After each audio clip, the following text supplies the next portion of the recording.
കാരുണ്യവനം കരുണാപരിധിയുമായ പ്രപഞ്ചനാഥൻ്റെ നാമത്തിൽ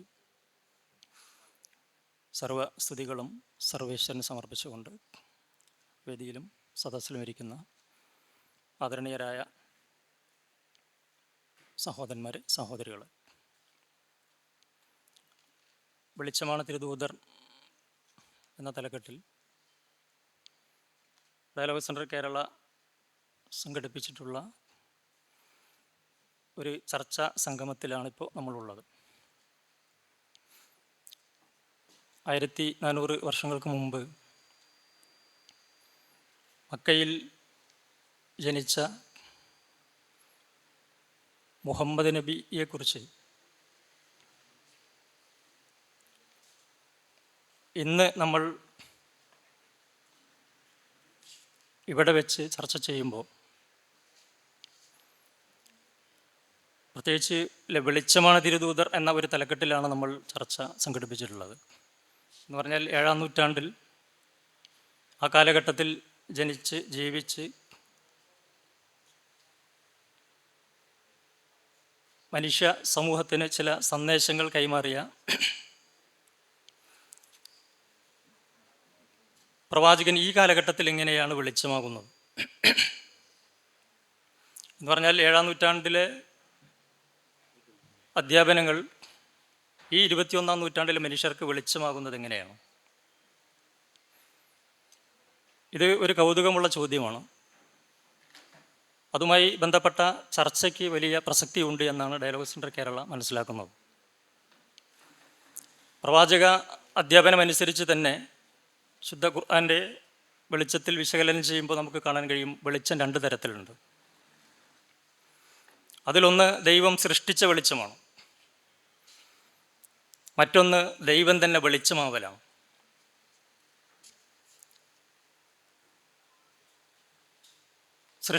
ദൈവം സൃഷ്ടിച്ച വെളിച്ചം പുറം വെളിച്ചമാണ്, അത്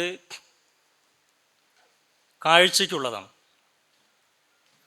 അതേസമയത്ത് ദൈവം തന്നെ വെളിച്ചമാവുക എന്ന് പറയുന്നത് അത് ഉൾവെളിച്ചത്തിനുള്ളതാണ്, അത് കാഴ്ചയ്ക്കുള്ളതല്ല, ഉൾക്കാഴ്ചയ്ക്കുള്ളതാണ്. മനുഷ്യനെ സംബന്ധിച്ചിടത്തോളം പക്ഷിമൃഗാദികളിൽ നിന്ന് വ്യത്യസ്തമായി മനുഷ്യൻ ജീവിക്കേണ്ടത് പക്ഷിമൃഗാദികളെ പോലെയല്ല, എന്നുവെച്ചാൽ കാഴ്ചയിലൂടെയല്ല, ശരിയായ കാഴ്ചപ്പാടിലൂടെയാണ്. ഈ കാഴ്ചപ്പാട് രൂപപ്പെടുന്നത്, ശരിയായ കാഴ്ചപ്പാട് രൂപപ്പെടുന്നത് കാഴ്ചയിൽ നിന്നല്ല, അത് ഉൾവെളിച്ചത്തിൽ നിന്ന് രൂപപ്പെടുന്ന ഉൾക്കാഴ്ചയിൽ നിന്നാണ്. ഇതെളുപ്പത്തിൽ നമുക്ക് മനസ്സിലാകും. ഒരു പൂവൻ കോഴിയെ സംബന്ധിച്ചിടത്തോളം അതിൻ്റെ അമ്മക്കോഴി കാഴ്ചയിൽ മറ്റ് പിടക്കോഴികളെപ്പോലെ ഒരു കോഴി മാത്രമാണ്. ഒരു കഴുതയെ സംബന്ധിച്ചിടത്തോളം, ഒരു ആൺകഴുതയെ സംബന്ധിച്ചിടത്തോളം അതിൻ്റെ അമ്മക്കഴുത മറ്റ് കഴുതകളെപ്പോലെ ഒരു പെൺകഴുത മാത്രമാണ്. അതേസമയത്ത് മനുഷ്യനെ സംബന്ധിച്ചിടത്തോളം നൊന്ത് പ്രസവിച്ച മാതാവ് കാഴ്ചയിൽ മറ്റ് സ്ത്രീകളെപ്പോലെ ഒരു സ്ത്രീ മാത്രമാണ്. പക്ഷേ അങ്ങനെ മാത്രം കാഴ്ചയിലൂടെ കാര്യങ്ങളെ കണ്ട് ജീവിക്കാൻ തുടങ്ങിയാൽ സമീപനങ്ങൾ മാറും. ഇന്ന് ഈ കാഴ്ചയുടെ അടിസ്ഥാനത്തിൽ ജീവിക്കാനാണ് പഠിപ്പിക്കുന്നത്.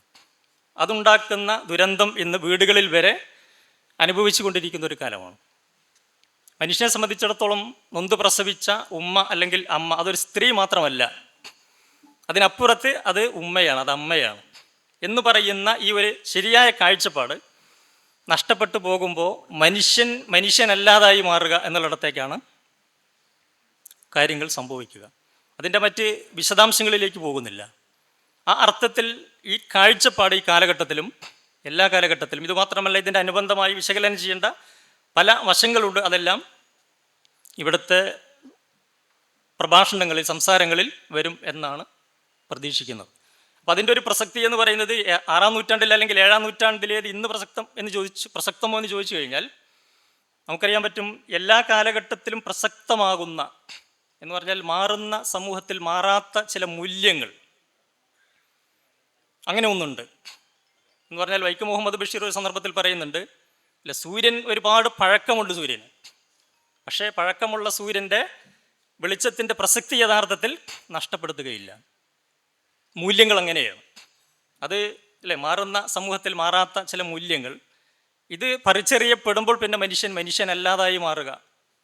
ഇത് വളരെ കൃത്യമായി ജീവിതത്തിൻ്റെ എല്ലാ തലങ്ങളിലും മനുഷ്യൻ ഏതൊരു വിധത്തിൽ പാലിക്കേണ്ടതുണ്ടെന്നതിനെക്കുറിച്ച് പ്രവാചകൻ കൃത്യമായി പഠിപ്പിച്ചത് പ്രവാചകന്മാരൊക്കെയും പഠിപ്പിച്ച അതിൻ്റെ ഒരു തുടർച്ച എന്ന നിലയ്ക്ക് അന്ത്യപ്രവാചകൻ എന്ന നിലയ്ക്ക് കാര്യങ്ങൾ പഠിപ്പിച്ചതായിട്ട് നമുക്ക് കാണുവാൻ കഴിയും. അതനുസരിച്ച് കാര്യങ്ങൾ നമ്മൾ വിശകലനം ചെയ്യുമ്പോൾ ജീവിതത്തിൽ മനുഷ്യൻ പാലിക്കേണ്ട ചില മര്യാദകളുടെ ചില അടിസ്ഥാനങ്ങൾ എന്ന് പറയുന്നത് ദുർമാർഗം സന്മാർഗം എന്ന രണ്ട് തലത്തിൽ നമ്മൾ വിശകലനം ചെയ്യുമ്പോൾ അതിൻ്റെ ഇന്നത്തെയും പ്രസക്തി നമുക്കിങ്ങനെ മനസ്സിലാവും. ഇപ്പോൾ പ്രവാചകൻ പഠിപ്പിച്ചതനുസരിച്ച് ഇപ്പം സ്രഷ്ടാവിനെ പൂജിക്കാം, പക്ഷെ സൃഷ്ടികളെ പൂജിക്കരുത്.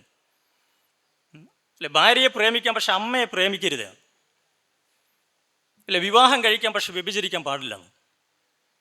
വെള്ളം കുടിക്കാം, പക്ഷെ കള്ള് കുടിക്കരുത്. ചായ കുടിക്കാം, പക്ഷെ ചാരായം കുടിക്കരുത്.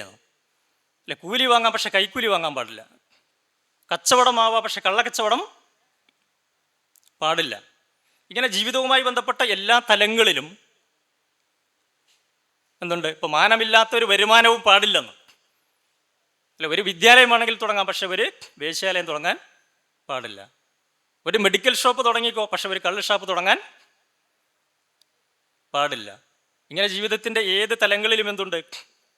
കൃത്യമായ ദുർമാർഗം സന്മാർഗം. ഈ സന്മാർഗം സ്വർഗത്തിലേക്കും ദുർമാർഗം നരകത്തിലേക്കും എന്ന യാഥാർത്ഥ്യം കൂടി പഠിപ്പിച്ചു തന്നിട്ടുണ്ട്. ആ പഠിപ്പിക്കപ്പെട്ട നിഷിദ്ധമാക്കപ്പെട്ട അല്ലെങ്കിൽ അനുവദിക്കപ്പെട്ടിട്ട് ഇങ്ങനെ ദുർമാർഗം സന്മാർഗം എന്ന് വേർതിരിച്ച് പഠിപ്പിച്ച അത് ഓരോന്ന് നമ്മൾ എടുത്തു നോക്കിക്കഴിഞ്ഞാലും 7-ാം നൂറ്റാണ്ടിലെ അന്ന് പറഞ്ഞ കാര്യം ഇന്നും എങ്ങനെയാണ് മനുഷ്യന് വെളിച്ചമാവുക എന്നത് അതതിൻ്റെ ചില തലങ്ങളിൽ വിശകലന വിധേയമാക്കുമ്പോൾ നമുക്ക് ബോധ്യപ്പെടുന്ന കാര്യമാണ്. മറ്റ് വിശദാംശങ്ങളിലേക്ക് പോകുന്നില്ല, അത് ചർച്ചയിൽ വരും എന്ന് പ്രതീക്ഷിച്ചുകൊണ്ട് ഞാൻ എൻ്റെ കർത്തവ്യത്തിലേക്ക് പ്രവേശിക്കുകയാണ്. അപ്പോൾ ഈ പരിപാടിയിൽ ഇപ്പോൾ സ്റ്റേജിലിരിക്കുന്ന ആളുകളെ ഈ സദസ്സിനെ പരിചയപ്പെടുത്തേണ്ടതില്ല. എല്ലാവർക്കും സുപരിചിതരായതുകൊണ്ട് വിശദാംശങ്ങളിലേക്ക് പ്രവേശിക്കുന്നില്ല. എല്ലാവരെയും സ്വാഗതം ചെയ്യുക എന്ന ദൗത്യം നിർവഹിക്കുകയാണ്. ഈ പരിപാടിയിൽ അധ്യക്ഷം വഹിക്കുന്നത് ഡയലോഗ് സെൻറ്റർ കേരളയുടെ ഡയറക്ടറും അതുപോലെ ജമാഅത്തെ ഇസ്ലാമി സെക്രട്ടറിയുമായിട്ടുള്ള ടി മുഹമ്മദ് വേളം അവർകളാണ്. അതുപോലെ ഈ പരിപാടിയുടെ ഉദ്ഘാടന കർമ്മം നിർവഹിക്കുന്നത് ജമാഅത്തെ ഇസ്ലാമി കേരള അമീർ പി മുജിബുർ റഹ്മാൻ സാഹിബ് അവർകളാണ്.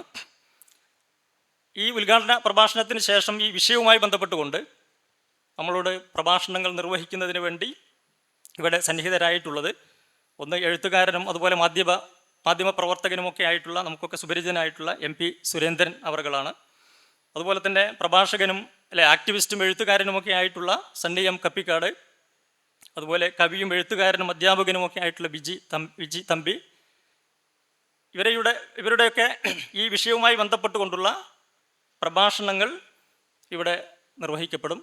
അതുപോലെ ഈ ജമാഅത്തെ ഇസ്ലാമിയുടെ ജില്ലാ പ്രസിഡന്റ് മുനീർ സാഹിബിൻ്റെ നന്ദി സംസാരത്തോടു കൂടിയാണ് ഈ പരിപാടി അവസാനിക്കുക. അതിനിടയിൽ മുഹമ്മദ് നബിയുമായി ബന്ധപ്പെട്ടുകൊണ്ടുള്ള ഒരു പുതിയ പുസ്തകത്തിൻ്റെ പ്രകാശനം കൂടി ഇവിടെ നിർവഹിക്കുന്നുണ്ട്. ഷിഹാബുദ്ദീൻ ആരാമ്പ്രം, അദ്ദേഹം ഒരു ഗവേഷകനാണ്, എഴുത്തുകാരനാണ്. അദ്ദേഹത്തിൻ്റെ മുഹമ്മദ് നബി ഭാരതീയ പാരമ്പര്യത്തിൽ എന്ന് പറയുന്ന ഒരു പുതുമയുള്ള ഒരു പുസ്തകമാണ്. അതിൻ്റെ ഒരു പ്രകാശനം കൂടി ഇവിടെ നിർവഹിക്കുന്നുണ്ട്. അതിനുവേണ്ടി ഗ്രന്ഥകർത്താവ് ഇവിടെ എത്തിയിട്ടുണ്ട്.